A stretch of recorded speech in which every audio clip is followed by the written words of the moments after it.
පුහුණු පාසල දැන් සිසුන් බඳවා ගැනීම. ප්‍රවීණාචාර්යවරු නවීන තාක්ෂණය ලෝපිලිගත් සාධකය දෙස් විදෙස් වැඩිම රැකියා ඉල්ලුම් සමග නියල රතු හයිටෙක් ලංකා මුරපාර බවතකම. මට ඕනේ අනාගත සැලසුම් දකිද්දි ජීවිතේම ගොඩනගන්න. රැකියාව ජයගනිද්දී හැකියාව විචක්‍රාණය කරන්න. ජාත්‍යන්තර කන්දෙන් කරන්නේ දේශීය සුවඳ විඳගන්න. ඉතින් මං සලකුණු සොයාගනිද්දී අනාගත මාව විමුක්ත කරන්න. මට ඩයලොග් තියෙනවා. ඒ නිසාම මගේ අනාගතය අද සජීවී. දැන් වයිටන් සමගින් කුවේටේ ඕනෑම ලෑන්ඩ්ලයින් දුරකථනයකට කතා කරන්න රුපියල් 12යි. අඩුම IDD ගාස්තු ඩයලොග් වෙතින්.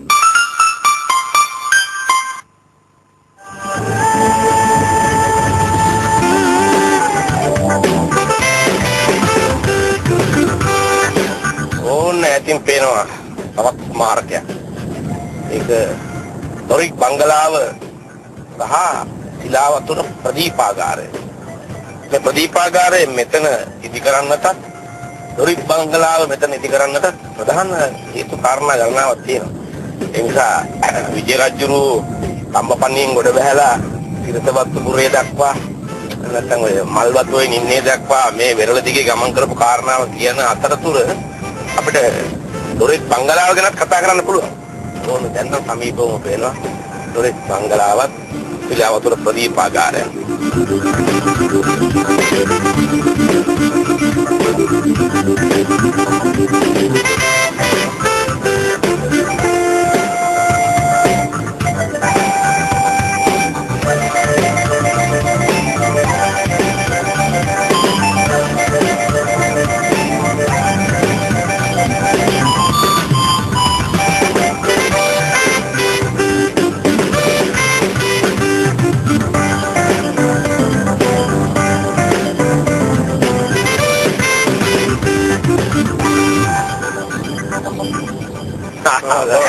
කොහොමද මට කලින් දොරික් බංගලාවට ඇවිල්ලා තිබුණාට. ඔව් මේ ලෙෆ්ටනන්ට් කමාන්ඩර් ප්‍රියන්ත සෙනවිරත්. හරි. දැන් මේ දොරික් බංගලාව පිළිබඳව මට කාරණාවක් කීයක් කියන්න තියෙනවා. මෙතන කොහොම වැඩගත් වටිනා කියන පුරාවිත් වස්තුවක් නාවික හමුදාව විසින් ආරක්ෂා කරගෙන ඉන්න මේ වෙනකන්. නමුත් ඊට කලින් මට තියෙනවා මේ වැල්ලට යන්න. මේ මුහුදු වෙරළත් ලංකාවේ ඉතිහාසයත් අතර විශාල සම්බන්ධයක් තියෙනවා. මම ඒ කාරණාව හොයාගෙන ඉස්සෙල්ලා එන්න.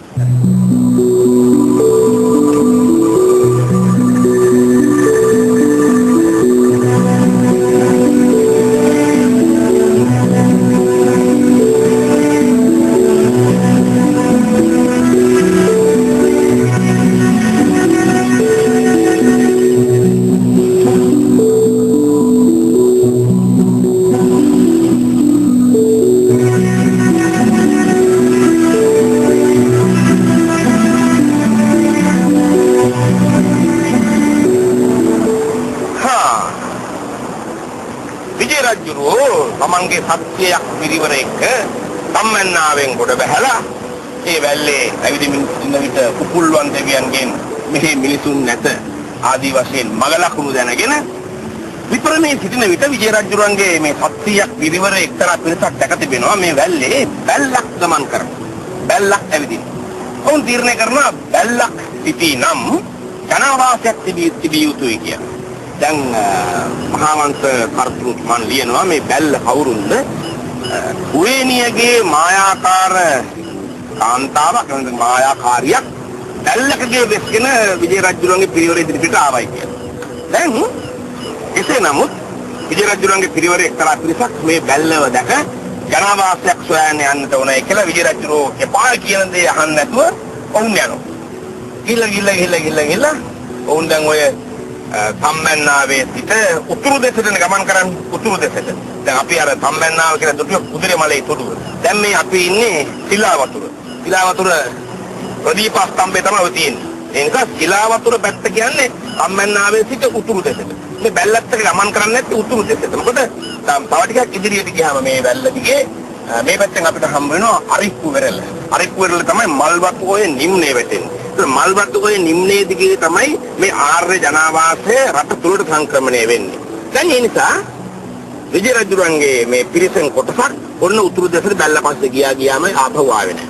විජේරජු බලන්න තවත් පිරිසක් යවනවා ගිහින් බලාපල්ලා කියලා. තවත් පිරිසක් වෙන ඇවිදගෙන යනවා. ගියාමයි ආපහු වෙන්නේ නැහැ. තුන්වෙනි පිරිසක්, හතරවෙනි පිරිසක් ආදී වශයෙන් 700ක් සේනාවම කිහිප වාරයකදී මේ බැල්ල ගිය දෙසට ගිහින් ආපහු ආවේ නැහැ. විජේරජුන්ට තේරෙනවා කිසියම් අනතුරක් සිද්ධ වෙනවා. මගේ පිරිස ගියා ආවේ නැහැ. විජේරජු පවන්ගේ ආරක්ෂක පිරිවරක් සමග අවසාන වශයෙන් මේ දෙසට ගමන් කරනවා.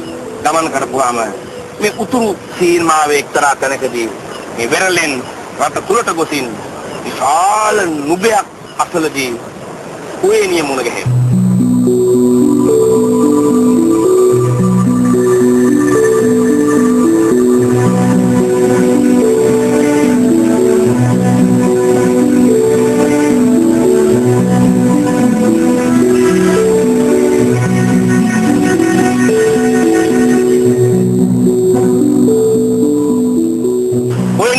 නුගේතර යන්නට කලින් අපිට තියෙන ඩොරික් බංගලාවේ කතන්දරය දැනගන්න. දැන් මේ පැත්ත.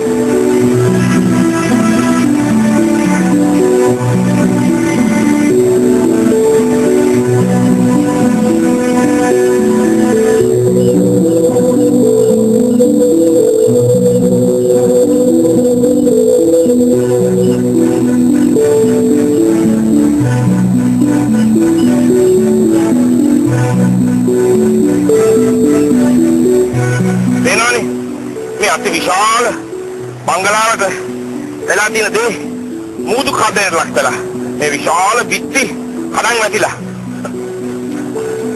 මේ බිත්තියක උස මතවඩා උසයි මේ බිත්තියක පළල බිත්තිය පෙරලලා තියෙන මෙහෙම නොපෙරළී තිබුණා නම් 1923 ආරෙල් ග්‍රෝහිය වාර්තාවේ ග්‍රෝහිය මහත්තයා 23 මේ කිලාවතුරට ගොඩ බහිනකොට මේ බංගලාවේ මේ කොටසක් තිබිලා තියෙනවා. විශාල නිදන කාමරයක්, බල්කනියක්, එතන හිට මුද ඉත බලා සිටින්නට බල්කනියක් ආදී පහසුකම් බොහොමයක් මාලිගාවක ලෙසින් තිබුණා කියලා 23 දී බ්‍රෝහියර් මහත්තයා වාර්තා කරනවා. නමුත් අද වෙන විට නොයෙක් විනාශයන්ට ලක් වෙලා මේ බංගලාව හැදුවේ 1840 පමණ කියලා තමයි වාර්තාවල සඳහන් වෙන්නේ. ඔය 1815 දී ලංකාවේ පළවෙනි ආණ්ඩුකාරයා ෆෙඩරික් නෝත් ආණ්ඩුකාරයාගේ ආරක්ෂිත ජනපද බංගලාව. ලෙස තමයි මේ බංගලාව පැවැත්ලා තියෙන්නේ. නමුත් තවත් විශ්වාසයක් තියෙනවා ඊටත් පෙර පෘතුගීසි යුගයේ සිටම මෙතන බංගලාවක් තිබුණායි කියලා. ඒ නෝත් ආණ්ඩුකාරයා භාවිතා කරපු මේ ඩොරික් බංගලාවමද එහෙම නැත්නම් වෙනත් බංගලාවක්ද කියලා තාම හිත හොයාගන්න නැහැ. මොනවාද? බංගලා දෙක ලකුණු නැහැ. එකක්ම වෙන්න ඕනේ.